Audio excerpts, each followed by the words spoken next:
Well, folks, I have some more receipts from Project 2025. The more that Trump and Vance tries to distance themselves from this entire thing, the more unearthed videos just keeps rising to the top. Now, I don't want to sound like a conspiracy theorist because I'm not, but it's just weird to me that every time they defend themselves from this, something else comes out and then they have to defend that.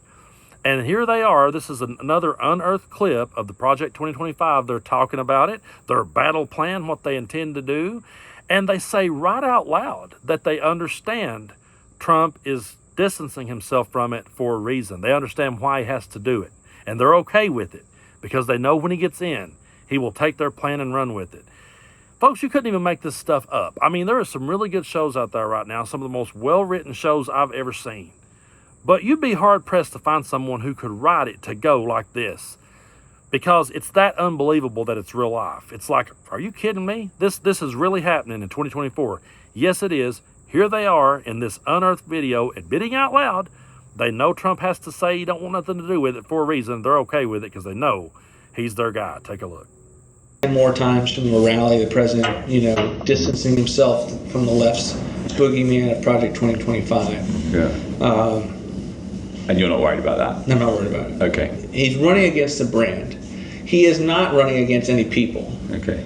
He is not running against any institutions. It's interesting, he's in fact not even opposing himself to a particular policy. Yeah. He's been at our organization, he's raised money for our organization, he's blessed it from the, I remember walking into our last day in office and told him what I was going to do. So he's very supportive of what we do.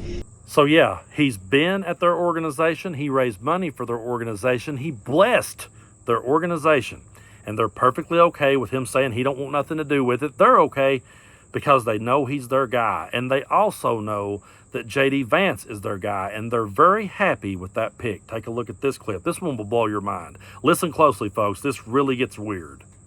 So I am very happy with the JD pick.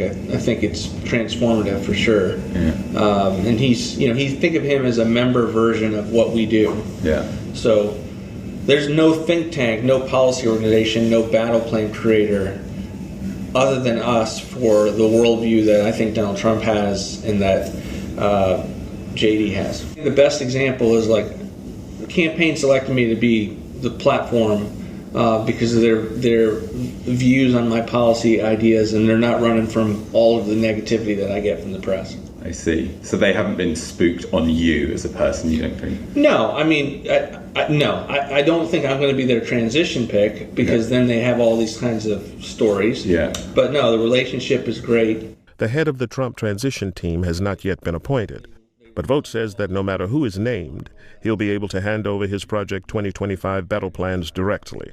If it's someone like a Stephen Miller or Bob Lighthizer, then all the stuff gets plugged right in. If it's not, we'll figure it out. Okay. But all of it will be designed for a theory of the case that President, if a battle plan is out there that will do what he wants, there are the people like me that have his trust that will be able to get it to him in whatever position we're at, or I could be at Center for New America, but the relationships will be there, the trust level will be there. And are you going to rebrand that second phase at all? For what I do, yeah. The brand's not important. And you're not worried that if it has Project 2025 on, he's going to go no. And you're not going to publish those? No. They go straight to... Yeah, they're very, very close hold. Yeah. Okay. Brilliant. It's been an education. Folks, I got to be dead honest with you. I watched that clip about 3 or 4 times just trying to really soak it in, because what they're really saying to you is they totally understand that this isn't popular with the American people. They realize that if they told the American people what was in it, that the American people would be spooked. And they may have to rebrand it just a little bit to get it through the door, but they'll do whatever they have to get it through the door, and they're perfectly okay with Trump or Vance, either one, saying they want nothing to do with it. Say whatever you got to say. We'll sneak this in later, and we'll make it happen. Do you realize how spooky this shit really is when you really stop and break it down and think about it? That they realize themselves how unpopular it is. They realize that the majority of Americans won't go for it. And again, if you know anything about politics at all, you have to know that Trump needs moderates and independents. Moderates and independents are not going to be for this.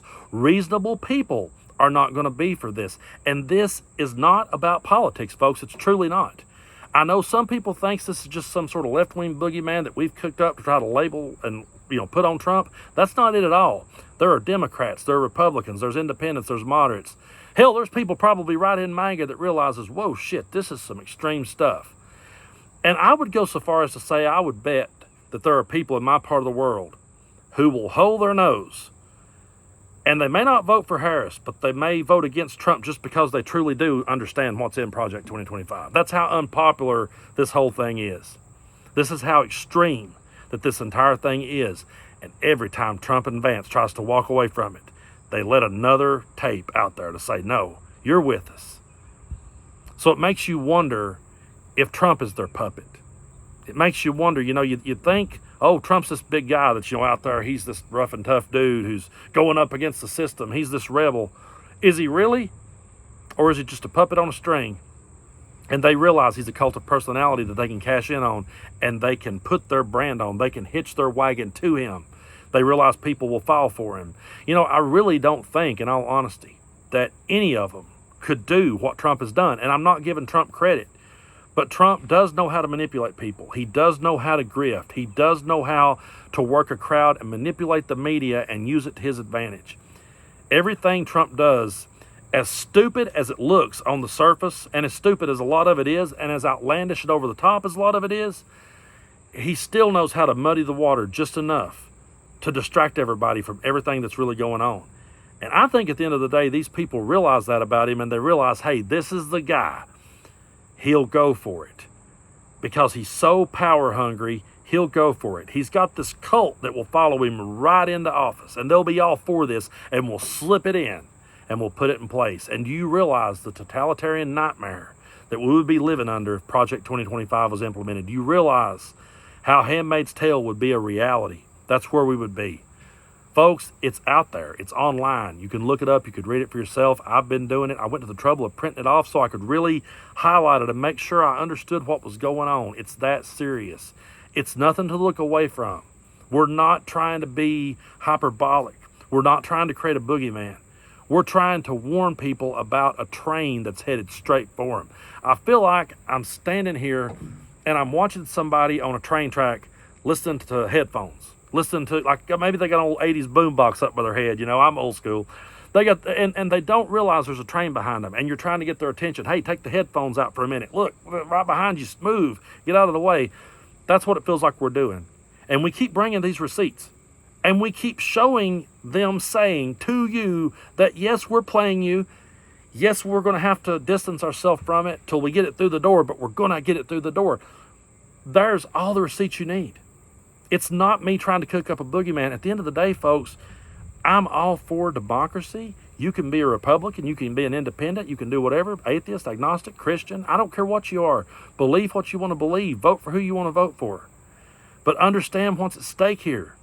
Fully understand it and realize, no, we're not trying to be hyperbolic. We're showing you these things. And it plays out like a gangster movie. It's playing just like a movie. In any other world, it would be. It would just be a movie that we would all watch and we would go, wow, man, somebody cooked that up in their brain. Well, this is the real world. And this could affect our lives. This isn't a movie that we can just log off of Netflix and not watch again. This isn't a show that we can say, it jumped the shark. Let's just go ahead. There's several shows out there that I just couldn't finish. Orange is the New Black is one of them. I got about 2 seasons in. It just jumped the shark to me. There's several shows like that I just never went back and finished. Well, you can do that with shows. You can walk away from shows and you don't have to finish them. But if you let Project 2025 be implemented, you're not going to be able to leave the show. You're going to be stuck in that train wreck of a movie forever. And that ain't me being hyperbolic. I just gave you more receipts. And I'll have more. Trust me. Oh, trust me, there's more.